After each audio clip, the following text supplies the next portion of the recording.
So Moses, think about it. Here's a guy who led the Israelites out of slavery in Egypt. And he's got all of these people that he's, they've just gotten out of bondage. They've just crossed the Red Sea. And now here they are in the wilderness wandering around. And all these people can do is complain that they don't have any food. So Moses prays, God gives them manna from heaven, and they're still complaining. They're saying, hey, wait a minute. While we were slaves, at least we had meat.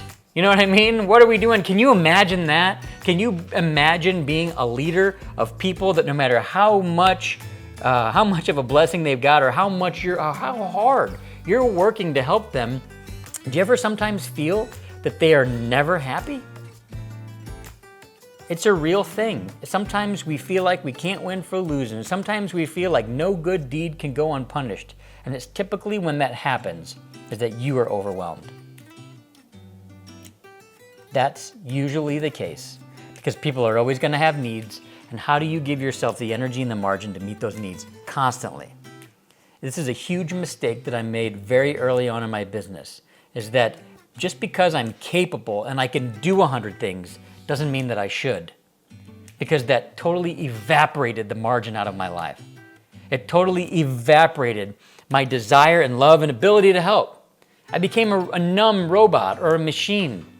And this message was given to me, one, in a book that I was reading, and it was confirmed to me through another person that was like, hey, Jeramie, I was kind of, reading the Bible, and this came up, and it made me think of you. So here it is, confirmed to me, and it helped me so much, so tremendously, I just wanted to share it with you now. This is from Exodus, and it's about when Moses' father-in-law, Jethro, came in to talk to him. He goes, when Moses' father-in-law saw what Moses was doing for the people, he said, why do you alone sit as judge for the people, while all these people stand around you from morning and evening? Now, these are all the people that have problems. They're lining up for Moses to sit there and solve one after the other all day long. And Moses answered him, because the people come to me to seek God's will. I'm their leader. They come to me. He cared about them. Whenever they have a dispute, it's brought to me, and I decide between the parties and inform them of God's decrees and laws. But Moses' father-in-law replied, what you are doing is not good. He said, you must be the people's representative before God and bring their disputes to him. He said, you and these people who come before you will wear yourselves out. The work is too heavy for you and you cannot handle it alone. He said, now listen, let me give you some advice. He said, be the representative. But then he also says, teach the people the decrees and the laws. And he says, show them the way to live. Make it their responsibility. It's their acts to perform. And he goes, select capable people who fear God. Trustworthy men, he says, who hate dishonest gain. Wow. I can't tell you how much I hate dishonest gain. Select the right people in your organization, he's basically saying, who are culturally aligned with you.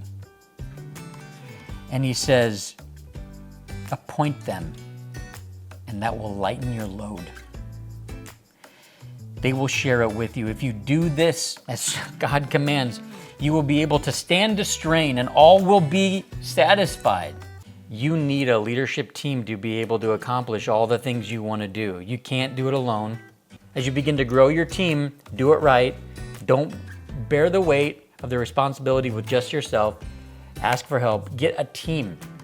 Have a leadership team in place that's going to help you make hard decisions so it's not just you. And those are typically your influencers.